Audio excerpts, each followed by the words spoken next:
the more that we can bring out what is in the contracts, they're not hidden away in a drawer, digitize it in some way, and then make sure that that process going forward is as smooth as possible. You're spending time on value conversations. You're spending time on transformational change. Vendor Ops, leveling up your vendor management. Colin, you've done a lot with operating models. What do you think is key about sort of processes and operating models? What do you see as the most or the more successful organisations have done with their operating model? I think clarity to begin with. Clear operating model. So if you layer on that diversity of services without a clear operating model, you're just stacking on chaos. Well, the service isn't quite right, and I've got 29 people serving this bank branch and something goes wrong.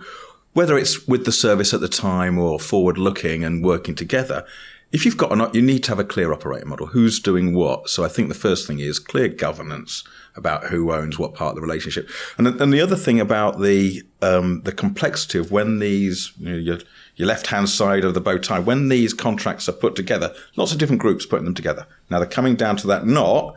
Now there's going to be sensitive information within the contract. So you can't just go, hey, everyone, there's the whole contract. So you need to share, need to know basis. What do you need to know? So be very clear. So have a clear operating model. Make sure people understand their roles, responsibilities. System is screaming. Who do I need to scream at? It could be screaming into the ecosystem. If no one's picking it up, they don't know. And I think the best transformational change that, I've seen working with multiple organizations over the time is when you get that partnership, you get the groups working together. So one of the things that I always try and do is have a workshop, get everyone around the table. This is the vision. This is where we're going to. So everyone understands that big picture of where we're going to. They don't need to understand all the nuances of the contract that underpins where we're going. Here's our big system integrator. They're going to be leading the process, and we're working with the parties that are working to put that in place. But everyone's there. So show that collaboration, show that partnership, and here's the governance, here's how we're going to run it. And I think have that openness and transparency about how we're going to do that. And I think to the point that you raised, the more that we can bring out what is in the contracts, they're not hidden away in a drawer, digitize it in some way, and then make sure that that process going forward is as smooth as possible. You're spending time on value conversations. You're spending time on transformational change. You're spending time on the business value that you articulated early on. And everyone's going, oh, why are we here? What are we doing? Oh, and not, why am I here? Everyone knows why they're here. And with that governance, you can take it away and bring it back together, and it works better. And be open. So workshops, whether, you have to go away, every month we go away, every quarter we have a steer code, whatever it is, make sure you drive through that change. And if there is a system that's screaming, who needs to know? I know about it. So I think for me, we talked about early on, there is definitely a gap. Lots of complexity in the contracts that are put together, and it's not shared. So I've seen circumstances where, hey, we're the change program that's implementing the contract that's been put in. I don't even know what's in there. Well, how can you deliver success on the back of that if you don't know what you're obliged to do? And that leads to friction between the customer that's going, you're obliged to do this, are we? So you've got to be very clear on who's doing what, the obligations, and then track it through. To your point that Richard made earlier around, it's about not being malicious at all, it's about not knowing. There's been multiple things in my career that I consistently come back to, all different roles, all different jobs. But a lot of the time it comes down to the basics being done right. And you mentioned like operating models, you mentioned process, mentioned clarity and responsibilities. A lot of teams I see that potentially haven't sat down and just ever worked out the end-to-end of something, right? The end-to-end of a process, and then broke it up into its sub-process parts, and at least gone, well, you own that bit, right? I'm not going to tell you how to do your job, but you own that chunk of the life cycle. I own this chunk. Is there any gaps in the middle of it, right? Is that chunk to that chunk, is that the ones that should be next to each other and hand off accordingly?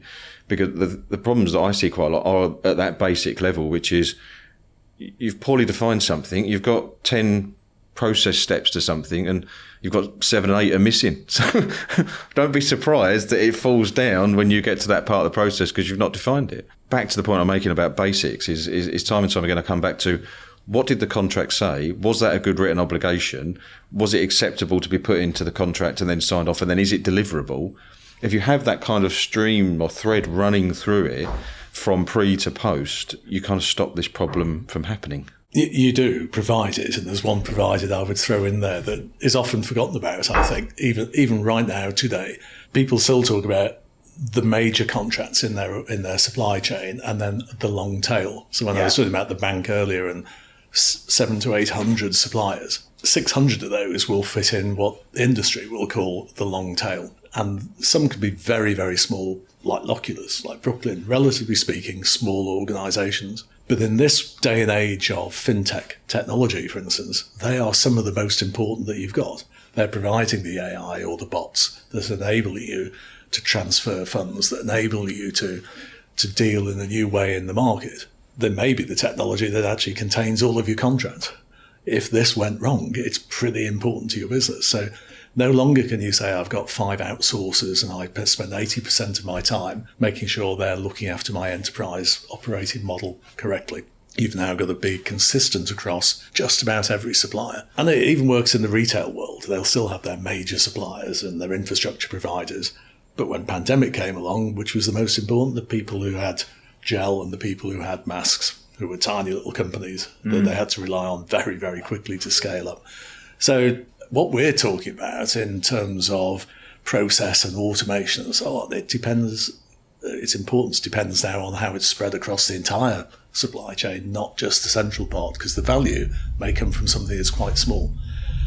And no way, if you're in any, for instance, major bank, let's just say with those guys for a minute, can you afford to have vendor management across every single supplier in the 700 or 800 that you've got? But very interestingly, the regulator is also aware that they need to manage it. You can't, and the security threats that we saw late last year, if you attack one of those suppliers and it goes, you need to manage. You need to know you need to know who they are. Yeah. You need to tier them. Who am I going to spend my time with? Yeah. You need to touch all of them, and you need a way of talking to them all. So to that point about who are my suppliers? What do they supply me with? And why? And then you come into the cost bit, which is at the end.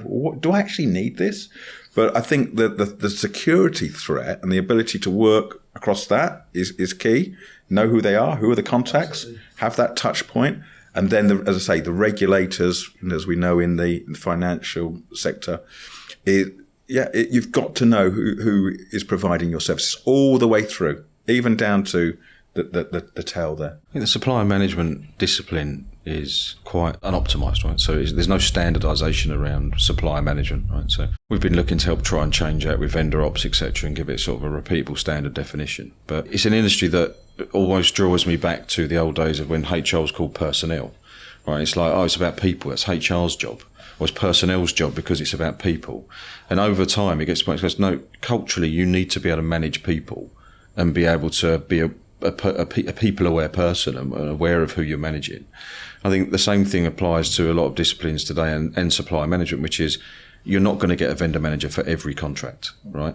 You've got to understand, and your organisation needs to put forward its standard blueprint of repeatable vendor management or supplier management or customer management, and you expect everyone to follow that guidance and those policies in the best way that they can, because it needs to be part of the frontline job. It needs to be day to day. We do a lot of people talking about a lot of risk management. And if you leave it up to risk managers, it's typically something that's crystallised. It's too late, or it's a near miss by the time it gets to a risk manager, because the risk managers don't work in the front line. They're not in the coalface, right? If you get that information down to the coalface and that structure and that software augmented help next to the person that's at the coalface that says, I think something's going a bit wrong here, you might want to look at it in this context, back to your Lokulus point about giving me the knowledge, then you empower that person to go, oh yeah, okay, let's head it off. To keep up with the latest vendor ops news, subscribe here and follow us on LinkedIn and Twitter. Links in the description below.